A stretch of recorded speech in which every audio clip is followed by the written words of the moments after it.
मैं देख रहा हूँ कि आप लोग सही हैं, आपका पढ़ाई का प्रयास चल रहा है, क्योंकि कुछ महीनों बाद ही बोर्ड एग्जाम आने वाला है। तो आप लोग भी फोकस होने रहिए, फोकस रहिए एग्जाम को लेकर के। और आज हम लेकर आए सेकंड क्लास इंडस्ट्रियलाइजेशन का। हमने देखा था फर्स्ट क्लास में इंट्रो पढ़ लिया था, फूड हैबिट्स देख लिए थे और एग्रीकल्चर में टेक्नोलॉजीज थे उनके बारे में समझे थे। आज हम लेकर आए टाउन प्लानिंग कि हड़प्पा का टाउन प्लानिंग किस तरह का था, what is Citadel, what is global town, दोनों डिफरेंसेस क्या होते हैं। उसके बाद क्या इन टाउन प्लानिंग की बेसिस पर हमें समझ सकते हैं कि सोसाइटी में डिफरेंसेस थे कि नहीं थे, ग्रेड बात कहाँ पाया गया है, वेयर हाउस हो गया, टेबरी हो गया, ये सब चीजें कहाँ पर पाई गई हैं। तो चलिए आज शुरू करते हैं अपना क्लास। फर्स्ट टॉपिक का आज का टाउन प्लानिंग। जैसे आप यहाँ पे लिखा हुआ देख रहे होंगे, टाउन प्लानिंग के दो टाइप हैं, Citadel and lower town. Citadel town जो मेनली था, इसका डायरेक्शन आप देखेंगे ये आपको वेस्ट में मिलेगा। सिटाडेल आपका का ये वेस्ट में था, आपका जो लोअर टाउन है ये आपके ईस्ट में पाए गए हैं। देन जो सिटाडेल है ये स्मॉलर था, इसका साइज छोटा था बट ये हायर था। हायर मतलब क्या, इसका जो हाइट पर बना हुआ था। हाइट पर कैसे बनेगा, यानी कि ये आपका मड ब्रिक से बना हुआ प्लेटफॉर्म के ऊपर इसको बनाया गया था। सिटाडेल को मिट्टी से बने हुए प्लेटफॉर्म पर बनाया गया था, इस कारण से छोटा होने के बावजूद भी इसका हाइट ऊंचा था। पहला पॉइंट ये हुआ। सेकंड पॉइंट देखिए, अगर हम इससे कंपैरिजन करें विद लोअर टाउन का साइज कंपैरेटिवली इससे बड़ा था कि सिटाडेल से, लेकिन इसका जो हाइट है वो छोटा था। ठीक है, पहला पॉइंट समझे, smaller but higher, then larger but lower. अब देखते हैं सेकंड पॉइंट, जो आपका लोअर टाउन है ये भी आपका प्लेटफॉर्म पर बना हुआ था, जो कि एज अ फाउंडेशन काम करता है। फाउंडेशन क्या होता है, आधार। यानी जब हम किसी भी बिल्डिंग को जब उसके नींव पर खड़ा करते हैं तो उसे उसका आधार बोलते हैं। जैसे आप लोग जानते होंगे कि जो आजकल के जो बिल्डिंग्स बनते हैं, आप देखते होंगे घरों में बिल्डिंग्स जो बन रहे हैं वे प्लेटफॉर्म पर बनते हैं, उनको हम कहते हैं पिलर्स। क्योंकि खंभों पर ही उन बिल्डिंग को लगाया जाता है, खंभों पर ही बिल्डिंग को वहां पर उनको टिकाया जाता है। तो जिस तरह से आज के पिलर्स होते हैं, बेसिकली वही काम पहले टाइम पर प्लेटफॉर्म के रूप में काम किया करते थे। और ये प्लेटफॉर्म ही थे जो कि मेनली बेस का काम करते थे टाउन प्लानिंग में। अब देखेंगे थर्ड पॉइंट, जो सिटाडेल था, सिटाडेल लोअर टाउन सेपरेट किया गया था, यानी कि सिटाडेल को फोर्टिफाइड किया गया था। ऐसा आप देखिए, अगर मान लीजिए ये प्रॉपर टाउन है, अगर मैं एग्जांपल लेता हूं कि ये हमारा साइड हड़प्पा हो गया, ठीक है, ये हमारा साइड हड़प्पा हो गया है, एग्जांपल लीजिए यहाँ पे, तो हड़प्पा डिवाइड होगा दो भागों में। जो ये वाला पार्ट का होगा इसे वेस्ट बोलेंगे, इसे ईस्ट बोलेंगे। जो वेस्टर्न पार्ट है ये कहलाएगा सिटाडेल और जो ईस्टर्न पार्ट है कहलाएगा लोअर टाउन। देन देखिएगा सिटाडेल टाउन है, अगर मैं इसको दोबारा से ड्रॉ करूं, लास्ट में ड्रॉ करूं इसको, मान लीजिए सिटाडेल टाउन नहीं है, ये हमारा सिटाडेल हो गया। तो यहाँ पर देखेंगे कि इसको ऐसे फोर्टिफाइड किया गया है। जो मैंने डॉट्स को मैंने सर्कल किया है ये वॉल है, या तो यहाँ पर वॉल हो गया है। तो इस तरह से फोर्टिफाइड किया जाता है। जैसे कि आप अलग अलग मॉन्यूमेंट घूमने जाते होंगे, जैसे आप घूमने गए होंगे लाल किला, पुराना किला, या अदर स्टेट्स में आपके फ्रूट्स मिलते हैं, उन फ्रूट को भी फोर्टिफाइड किया गया है। तो क्वेश्चन ये होता है कि फोर्टिफाइड क्यों? आखिर एंशिएंट टाइम में अधिकांश बिल्डिंग्स को फोर्टिफाइड करते थे, क्यों ऐसा करते थे? तो अगर हम बात माने हिस्टोरियंस का, तो वो बोलते हैं कि इस फोर्टिफिकेशन करने के पीछे जो मेन ऑब्जेक्टिव है वो अटैकर से बचना था। अगर मान लीजिए कोई अटैकर अटैक करता है तो उससे खुद के बिल्डिंग्स को, खुद के स्टेट को प्रिजर्व करने के लिए फोर्टिफाइड किया गया था। इसी तरह देखिए सिटाडेल को भी फोर्टिफाइड किया गया था। साथ ही साथ देखेंगे इसी फोर्टिफिकेशन के कारण से सिटाडेल जो है लोअर टाउन से अलग हो गया, सेपरेट हो गया है। और वही बात किया जाएगा लोअर टाउन का, तो लोअर टाउन को भी वॉल्ड किया गया था। ठीक है, उसके बाद अब देखते हैं इनमें और क्या डिफरेंसेस हो सकते हैं, इनमें और क्या पॉइंट्स यहाँ पर बन सकते हैं। कहा जाता है कि जो स्ट्रक्चर पाया गया है ना, जिस तरह का सिटाडेल हमें देखने को मिलता है, स्मॉलर होना, हाईवे पे होना, देन आप देखो सेपरेट किया गया है। इसके ऊपर आर्टिस्ट ने जो फाइंडिंग किया, जो स्टूडेंट्स ने फाइंडिंग किया, उनके यहाँ पर ये लोग बताते हैं कि ये कहीं ना कहीं एक एलीट क्लास का ये घूम रहा होगा, घर ना होगा। क्योंकि जिस तरह से डिवीजन किया गया है और जैसे हमें रूम मिले हैं, जैसे हमें कमरे मिले हैं, उन कमरों का स्टडीज करने के बाद ये बताया जाता है कि स्टार्टर जो है एलिट क्लास का यहाँ पर हाउस रहा होगा। और वही अगर बात करूं मैं लोअर टाउन का, लोअर टाउन में रूम साइज छोटे मिले हैं, बैरेक्स मिले हैं। बैरेक्स क्या होता है? बैरेक्स बहुत ही स्मॉल कमरा होता है जहाँ पर एक साथ 10 से 20 लोग रहा करते थे। तो इस तरह से कहा जाता है कि लोअर टाउन जो है एक कॉमन पीपल के लिए होता होगा और जो स्टार्टर है ये अपर क्लास के लिए होता होगा। तो हम समझे कि टाउन प्लानिंग में क्या क्या डिफरेंसेस है between the starter and the lower town. चलिए आगे बढ़ते हैं। नेक्स्ट हमारा टॉपिक यही रहेगा, लेकिन समझेंगे और जाकर डेप्थ में कि टाउन प्लानिंग में कैसा होगा डायग्राम। अब मैं आपको समझाऊंगा विद द डायग्राम कि डायग्राम कैसा रहा होगा। जैसे वहां पर आखिरी क्वेश्चन ये उठता है कि हड़प्पा सिविलाइजेशन के लोगों का जो घर है मेन रोड की तरफ ना खुल के इनका घर का जो मेन डोर है वो बैक तरफ खुलता था। क्यों? ऐसा फिर क्या रीजन है? इनके जो ग्राउंड फ्लोर पे जो हाउस होते थे उसमें खिड़कियां नहीं होती थी। क्यों? ऐसा भी बताया गया है। और अगर मैं बात करूं सैनिटेशन का, तो जैसा सैनिटेशन अगर आप आज देखते हैं उससे कई गुना बेहतर सैनिटेशन उस समय पर रहा था। बताइए, प्रत्येक 100 मीटर पर डस्टबिन देखेंगे आप, जो है जो घर का आपका बाथरूम था उस बाथरूम से डायरेक्ट ड्रेन को कैच किया गया था विद द मेन ड्रेन, और जो ड्रेन था ये ड्रेन जाके मिलता था मेन नाले से। तो इस तरह से सिस्टमैटिक वे में प्लानिंग करना, इससे हम समझ सकते हैं कि उस टाइम के लोगों को टाउन प्लानिंग के बारे में काफी अधिक नॉलेज रहा होगा। तो चलिए बढ़ते हैं आगे मुद्दे की और मैं समझाऊंगा आपको विद द डायग्राम। स्टॉप कर। तो मैं इसी डायग्राम के बारे में बात कर रहा था। जो आप यहाँ पे देख लोगे, जो मैंने ये एक तरह रोड है, ठीक है, जो हड़प्पा सिविलाइजेशन का हड़प्पा जो साइट है वहाँ पे ऐसे रोड पाया गया था जिसका कि अगर मैं विड्थ बताऊं, चौड़ाई बताऊं, वो आपके 6 to 10 मीटर था। इसके साथ देखेंगे आपको एक मिल रहा है यहाँ पर अवगली रोड है, यानी सहायक रोड मिलता था जो कि ज्वाइंट करता था मेन रोड से, जो कि आपका 3 से 6 मीटर की चौड़ाई में था।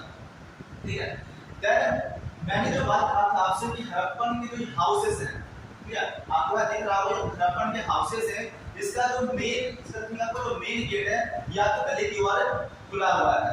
ऐसा इसलिए था, इसके पीछे रीजन ये दिया जाता है कि अगर हम गेट खोलेंगे पीछे गली की ओर और जो मेन रोड है, तो मेन रोड पर ट्रांसपोर्टेशन बहुत अधिक था। वहाँ पर कह सकते हैं कि कंपैरिजन टू गली जो मेन रोड था यहाँ पर डस्ट पार्टिकल ज्यादा होते थे, क्योंकि लगातार वो यहाँ मूव करेंगे, ट्रांसपोर्ट करेंगे। उस यहाँ पर जब बुलेट कार्ट होते थे वो ट्रांसपोर्ट करते थे यहाँ पर। तो इस कारण से यानी कि सैनिटेशन को ध्यान रखते हुए हड़प्पन लोगों ने अपना जो घर का जो मेन गेट है वो गली की ओर ओपन किया था। पहला पॉइंट ये हुआ। देन मैंने आपसे यही बताया था कि अगर इसका फर्स्ट ग्राउंड अगर देखा जाए, अगर मान लीजिए हाउस है, ये आपका हाउस है, तो यहाँ पर आपको हड़प्पन सिविलाइजेशन में विंडो देखने के लिए नहीं मिलेगा। विंडो इसलिए भी बनाते थे ये लोग क्योंकि ये लोग प्राइवेसी को अधिक ध्यान रखते थे। यानी आप समझ सकते हैं कि जिस कॉन्सेप्ट के बारे में आज के समय में बात की जाती है प्राइवेसी के बारे में, ये सब कॉन्सेप्ट भी उस समय पर अप्लाइड होते थे। यानी कि प्राइवेसी को लेकर के ये लोग देखेंगे आप कि फर्स्ट फ्लोर पर इनके घरों में खिड़कियां नहीं होती थी। तो आप सोचेंगे कि आखिर कैसे, अगर ग्राउंड फ्लोर में खिड़कियां नहीं हुई तो फिर कैसे इनके घरों में रोशनी जाएगा, क्योंकि उस समय पर लाइट को इन्वेंट हुआ नहीं था। अगर लाइट इन्वेंट ही नहीं हुआ है तो फिर कैसे? तो इसके पीछे आंसर ये दिया जाता है कि उनका घर का मेन गेट ऐसे होता था कि सीधे अगर लाइट भी आता है, अगर सन का रोशनी भी आएगा, उस मेन गेट के थ्रू होते हुए डायरेक्ट जो कोर्ट यार्ड था, जो आंगन था, सीधा वहां पर लाइट पहुंचती थी। यानी पूरा एकदम वेल प्लान डिजाइनिंग किया गया था। एग्जांपल के बताऊं, अगर जैसा अगर आप में से कोई चंडीगढ़ घुमा होगा या आप में से किसी ने चंडीगढ़ टाउन को देखा होगा, तो आप समझे होंगे वहां पर भी जो टाउन प्लानिंग है बिल्कुल एक्यूरेट किया गया है। यानी ऐसा नहीं है कि वहां बेतरतीब बना दिया गया, कुछ भी पेंसिल लाइन जोड़ दिया गया है। सेम टू सेम उसी तरह का जो आर्किटेक्चर हमें हड़प्पन के टाइम में देखने के लिए मिलता है। समझे पॉइंट ये वाला? देन आप देखेंगे स्ट्रीट, जो स्ट्रीट यहाँ का था, आपके यहाँ का स्ट्रीट जो है ये मेरी हड़प्पा का मड का बना होता था, मड ब्रिक्स का। मड ब्रिक्स क्या होते हैं? यानी मिट्टी के ईंटों से बना होता था। और कहीं कहीं पर हमें एग्जांपल से भला गिरा हो गया, ठीक है। तो इस तरह के साइड पे देखेंगे आप, जो रोड होते थे, रोड को भी बिल्ड ब्रिक्स से यानी पकी हुई ईंटों से ही बनाया जाता था। देन ये देखेंगे, देन आप देख रहे होंगे कि मैंने यहाँ पर सर्कलिंग क्या है स्मॉल साइज में ये डस्टबिन था। यानी हर 100 मीटर पर डस्टबिन रखा हुआ मिला है हमें, ऐसा फाइंडिंग में निकल कर सामने आया रिजल्ट। देन यहाँ पर पॉटहोल्स बनाए गए हैं। पॉटहोल्स क्या होता है, अगर मान लीजिए अंडरग्राउंड ड्रेनेज होता था, जो ड्रेनिंग हुआ अंडरग्राउंड, उस अंडरग्राउंड ड्रेनिंग में अगर कोई लीकेज हो गया, कोई गार्बेज फंस गया, उसको साफ करने के लिए एक प्रकार का गड्ढा बनाया गया था, ठीक है। और इस पॉटहोल्स को क्या है, पकी हुई ईंटों से ढका जाता था। देन आप देखो तो मैंने यहाँ पे ड्रेन बनाया है, नाली बनाया हुआ है। ये जो नाली है, ये मतलब हाउस के जो आपके जो वॉशरूम थे उससे डायरेक्ट अटैच होते थे, और जो वॉशरूम था बिल्कुल नाली वाले के, नाली जो है उसके नजदीक ही बनाया जाता था, ताकि जो डोमेस्टिक वेस्ट वाले वाटर है दैट मींस नाली से अटैच करके जो आगे मेन ड्रेन है वहां जाकर के मिल जाए। तो इस तरह से प्रॉपर प्लानिंग करके हड़प्पा के लोगों ने गांव प्लानिंग किया था। और आप एक चीज देख रहे होंगे कि ग्रिड पैटर्न बनाया गया था, यानी जब आप सबसे बात को, जब आप चेस देखेंगे, चेस में भी ऐसा प्लानिंग किया होगा। तो जब टाउन को इस टाइप से प्लान किया जाता है, इसको नाम दिया जाता है ग्रिड पैटर्न। इसको नाम देते हैं लोग ग्रिड पैटर्न, यानी जो हड़प्पा सिविलाइजेशन है वो ग्रिड पैटर्न पर बेस्ड टाउन प्लानिंग था जो है ये। और यहाँ पर काफी स्पेशलाइज तरीके से टाउन को बनाया गया था। अब हम इससे पढ़ेंगे कि स्टार्टअप में दो मेन यहाँ पर बिल्डिंग्स पाए गए थे, इसको नाम देते हैं ग्रेनरी। एक ग्रेनरी का हिंदी होता है अनागार, जहाँ पर अनाज रखे जाते थे उसको ग्रेनरी बोलेंगे। सेकंड हमें मिला ग्रेड बार। तो ग्रेड बार को लेकर के जो आर्कोलॉजिस्ट हैं उनके बीच में काफी ये डिस्कशन रहता है, इसका यूज किस लिए होता होगा। कईयों ने कहा है कि इसका यूज रिचुअल बात के लिए होता था, कईयों ने कहा है इसका यूज कॉमन बात के लिए होता था। हम समझेंगे एनसीईआरटी का परसेप्शन क्या है, एनसीईआरटी का परसेप्शन क्या है ग्रेड बार को लेकर। पहले हम समझेंगे कि ग्रेनरी क्या था। ग्रेनरी में हमें तो दोनों साइड को, दोनों ये आपके पॉइंट दिख रहे हैं, ये दोनों हमें मिले हैं कहां से, दोनों मिले हैं मौजदारों से। दोनों का जो एविडेंस है वो हमें मौजदारों से देखने के लिए मिलता है। ग्रेनरी क्या था, जहां पर फूड को, ठीक है, जहां पर फूड को स्टोर किया जाता था उसे ही मिली ग्रेनरी का नाम दिया गया था। जो ग्रेनरी है ये आपके वुडन से यानी कि लकड़ी से ये बना होता था ग्रेनरी। और अब समझिए कि ग्रेनरी को स्टोर करने के पीछे कॉन्सेप्ट क्या होगा। मैं इसको लिंक करना चाहता हूं आज के कॉन्सेप्ट से। आप जानते होंगे कि एक पीडीएस नाम से कॉन्सेप्ट चलता है गवर्नमेंट का, इसे नाम कहा जाता है पब्लिक डिस्ट्रीब्यूशन सिस्टम से कहा जाता है। जिस तरह से सरकार जो है एफसीआई में, एफसीआई क्या होता है, फूड कॉर्पोरेशन ऑफ इंडिया, तो एफसीआई के द्वारा सरकार जो है पीडीएस के लिए किसानों से अनाज खरीदती है और उस अनाज का यूज जो है इमरजेंसी पीरियड में करती है। जैसे कि कोविड के टाइम में देखेंगे आप, प्रधानमंत्री गरीब कल्याण अन्न योजना के द्वारा सरकार ने फूड मुहैया कराया था। तो जब इमरजेंसी पीरियड में पीडीएस के माध्यम से फूड स्टोर किया गया था सरकार के द्वारा, उन फूड को डिस्ट्रीब्यूट किया जाता था। तो हिस्टोरियन ऐसा बोलते हैं कि जो ये ग्रेनरी था, ग्रेनरी भी एक तरह से पीडीएस का ही काम करता था, जहां पर उस स्टेट का, उस साइट का जो रूलर होता था, फिर इस ग्रेनरी से इमरजेंसी के टाइम आप देखेंगे कि इनका यूज कॉमनर्स के बीच में डिस्ट्रीब्यूटिंग करने के लिए करते थे, या जो काफी गरीब लोग होते होंगे, जो काफी मिडिल क्लास बिलोंग करते होंगे, उनको डिस्ट्रीब्यूट करने के लिए इसका यूज करते थे। तो समझ गए आप लोग ग्रेनरी का मेन यूज क्या था और ग्रेनरी आगे होता क्या था।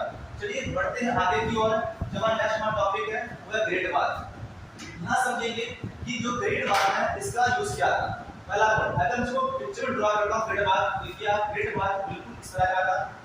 और ग्रेड बार में मान लीजिए ये नॉर्थ की ओर डायरेक्शन है और ये हमारा डायरेक्शन साउथ की ओर है। तो नॉर्थ और साउथ की ओर सीढ़ी बनी हुई थी, नॉर्थ से और इधर साउथ की ओर सीढ़ी बनी हुई थी जाने के लिए ग्रेड बार में जो है। और हमें ग्रेड बार के चारों ओर हमें डबल स्टोरी बिल्डिंग मिला है। हमें ग्रेड बार के चारों ओर में डबल स्टोरी बिल्डिंग मिला है, जिसका यूज कहा जाता है कि ड्रेस को चेंज करने के लिए या लोगों को ठहरने के लिए यूज होता था इन बिल्डिंग्स का जो है ये। ग्रेड बार में देखेंगे कि आप होने पर ही एक नाला मिला है जिसको कि, और इस नाले को जिप्सम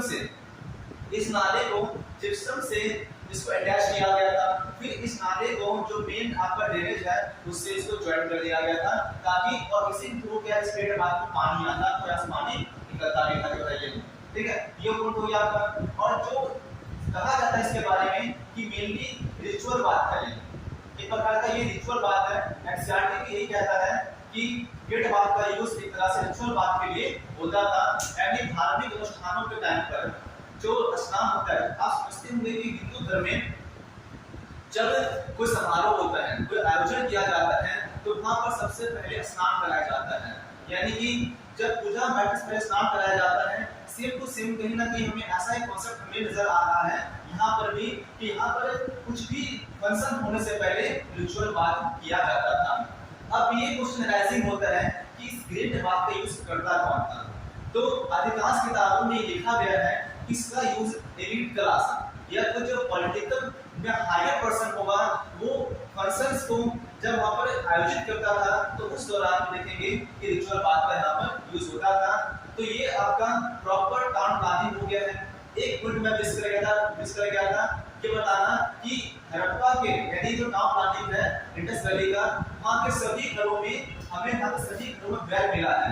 वेल यानी कुआं मिला सभी के घर में जो है ये, और हमें घर के बाहर भी वेल मिला है। जो घर के बाहर वेल मिला है इसके बारे में बताया जाता है कि जो राही मुसाफिर या जो लोग ट्रैवलिंग करते होंगे वो उस वेल से पानी पी सके, तो इसलिए घर के बाहर आउटसाइड वेल भी एस्टैब्लिश यहाँ पर किया गया था। एक पॉइंट और कि हड़प्पा में हमें डबल स्टोरी बिल्डिंग देखने को मिला है, यानी 2 मंजिला हमें यहाँ पर इमारत देखने के लिए मिल रहा है। और इसका प्रूफ क्या है, एविडेंस क्या है, क्योंकि हमें मौजूदारों से ये घर की सीढ़ी मिली है। सीढ़ी का मिलना ये परसेप्शन बनता है कि डबल स्टोरी बिल्डिंग वहां पर खड़ा होगा। और जो मेन गेट था, मेन गेट से सीधा जो लाइट था वो डायरेक्टली घर के अंदर जाता था, लेकिन यहाँ पर प्राइवेसी को ध्यान रखते हुए इस तरह से बनाया गया था मेन गेट कि आप डायरेक्ट मेन गेट से कोर्टयार्ड नहीं देख सकते थे। और घर में एक कोर्टयार्ड आंगन था जहाँ गर्मी के समय में लोग इकट्ठे होते थे और वहाँ पर फूड बनाने का काम भी करते थे। तो आज हमने पढ़ा प्रॉपर रूप से टॉप प्लानिंग बारे में, आज हमने इंडेक्स स्टडी किया है। तो नेक्स्ट क्लास में हम पढ़ेंगे कि सोसाइटी में डिफरेंसेस क्या थे और क्राफ्ट के बारे में समझेंगे। जो लोग थे वो क्राफ्ट के बारे में क्या जानते थे, देन जो रॉ मटेरियल कहाँ लाते थे, उसके बाद व्हाट इज कार्निलियन पढ़ेंगे, व्हाट इज क्वार्ट्ज पढ़ेंगे। तो आज के लिए क्लास इतना ही है, हम मिलते हैं नेक्स्ट क्लास में।